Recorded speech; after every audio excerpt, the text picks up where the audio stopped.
You just spent 3 hours detailing your car. You used the foam cannon, the premium soap, the microfiber towels everyone recommended. The paint looked incredible. Deep gloss, mirror reflection, water beading perfectly. 2 weeks later you notice it. Swirls catching the sunlight, dullness creeping into the clear coat, scratches that weren't there before. You tell yourself it's just dirt, maybe pollen, something environmental. But deep down you know something went wrong. The question is what? And more importantly, why does it keep happening no matter what products you buy?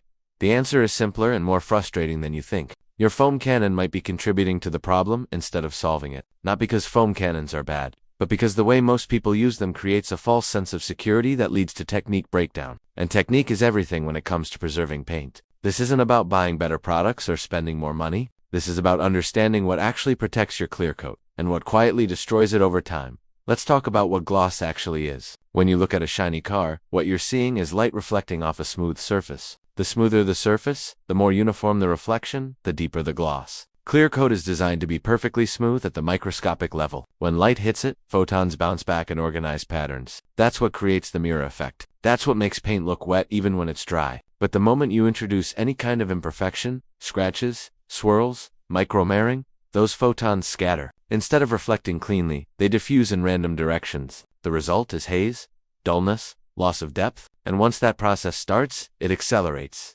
Wax doesn't fix this. Ceramic coatings don't fix this. Sealants, sprays, quick detailers, none of them repair a damaged surface. What they do is fill in imperfections temporarily and add a sacrificial layer that takes abuse before the clear coat does. But if your wash process is creating new damage every single week, you're fighting a losing battle. The coating wears down, the wax fades, and the clear coat underneath keeps getting thinner and more compromised. Eventually you're left with paint that looks flat no matter what you apply to it. Here's what's really happening. The foam cannon became popular because it looks effective. Thick foam clinging to the paint, lifting dirt, making the car look clean before you even touch it. And in theory, it works. Foam does help suspend contaminants and reduce friction during the contact wash. But here's the part nobody explains. Foam alone doesn't clean your car. It pre-washes it. It softens the dirt. It makes the next step safer. But most people treat the foam cannon as the main event. They foam the car, let it dwell, rinse it off, and then immediately go in with a wash mitt. And that's where the damage starts. Because the foam cannon didn't remove the bonded contamination. It didn't pull off the brake dust, the tar,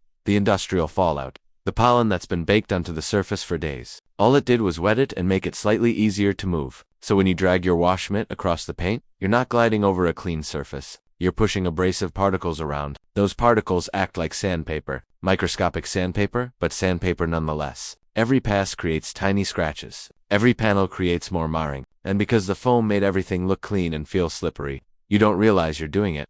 I've tested this repeatedly. Take 2 identical black panels. Wash one using only a foam cannon and a single mitt. Wash the other using a proper 2-bucket method with a dedicated pre-wash, decontamination, and multiple mitts. Inspect both under a paint depth gauge and a swirl finder light. The foam-only panel shows measurable, clear coat removal and visible marring within 3 washes. The 2-bucket panel shows almost no damage after a dozen washes. The difference isn't the products, it's the process. And this is where the industry has failed you. Automatic car washes promote speed and convenience. Touchless washes promote safety by avoiding contact entirely. But they compensate with aggressive chemicals that strip protection and etch soft plastics. Fast detail shops promote turnover. They're not focused on preserving your paint long term. They're focused on making your car look good enough to leave the lot. The result is an entire culture built around methods that cause cumulative damage, and products marketed as solutions to problems those very methods create. Let's break down some myths. Most people think washing your car frequently is the safest way to maintain it.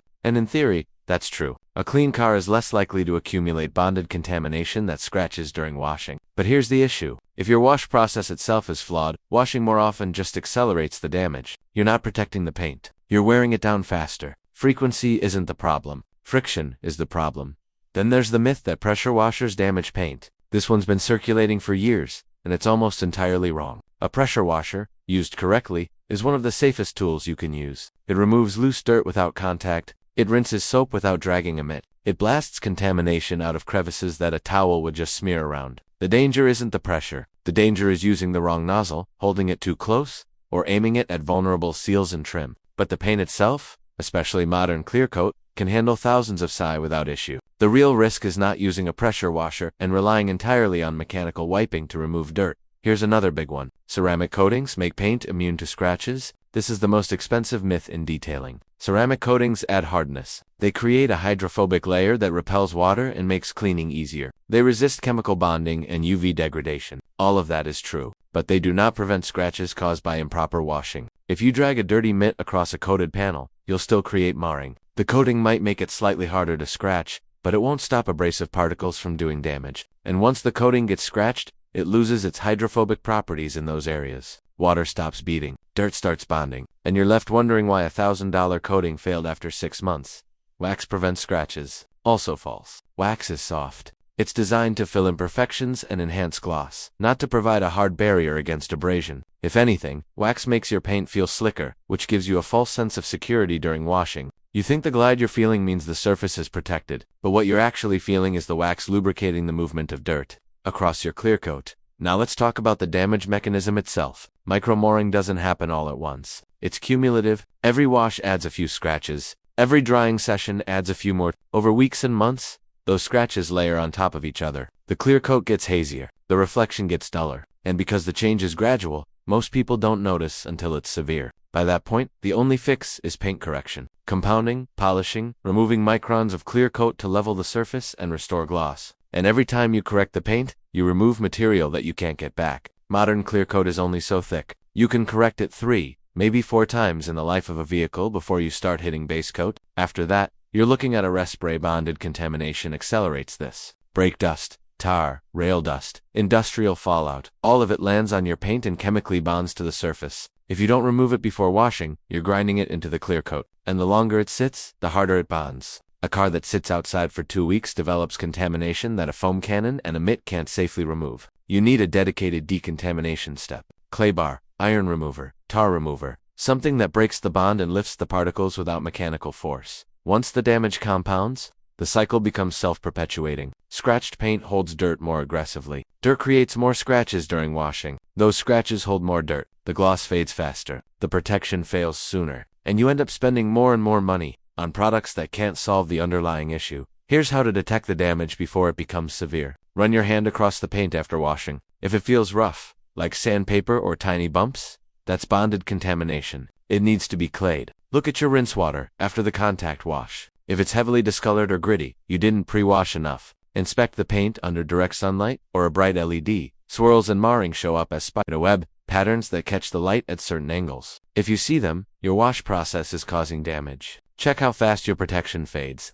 If your wax or coating stops beading after 2 or 3 weeks, the surface is getting scratched during maintenance, and the protection is wearing off prematurely.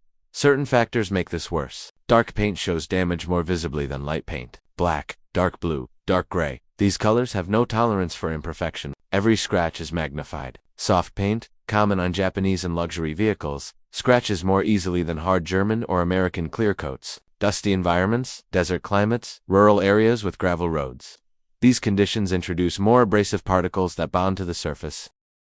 Paint protection, film and wraps require even more careful washing, because their surfaces are softer and more prone to staining and marring. Daily drivers accumulate contamination faster than garage-kept weekend cars, which means they need more frequent decontamination to stay safe to wash. So what's the fix? It's not complicated, but it does require a shift in how you think about washing. The foam cannon is part of the solution, not the whole solution. Start with a proper pre-wash. Rinse the car thoroughly with a pressure washer to remove loose dirt. Apply a pre-wash chemical or soap specifically designed to break down grime and lift contamination. Let it dwell. Rinse again. Now apply the foam cannon. Let the foam sit for 3 to 5 minutes. This gives it time to encapsulate particles and soften everything that's bonded. Rinse thoroughly. At this point, the car should be mostly clean. If you run your hand over it and it feels smooth, you're ready for the contact wash. If it still feels rough, you need to decontaminate. Use an iron remover to dissolve metal particles. Use a clay bar or clay mitt to physically remove bonded contamination. This step is not optional on dirty cars. Skipping it means you're washing over abrasive material. Now the 2-bucket method. 1 bucket with soapy water, 1 bucket with clean rinse water. Use a high-quality microfiber wash mitt. Start at the top of the car and work down. Wash 1 panel at a time. After each panel, rinse the mitt thoroughly in the rinse bucket. Wring it out. Reload it with soapy water. Repeat. Never put a dirty mitt back into the soap bucket. Never reuse a dropped MIT without washing it. Never use the same MIT on the wheels and the paint. Drying is just as important. Use a dedicated drying towel, preferably a waffle weave or twisted loop mic. Never drag the towel. Pat or blot the surface to absorb water. If the car is coated or waxed, you can use an air blower to remove most of the water without any contact at all. This is the safest method, but it requires an investment in a quality blower.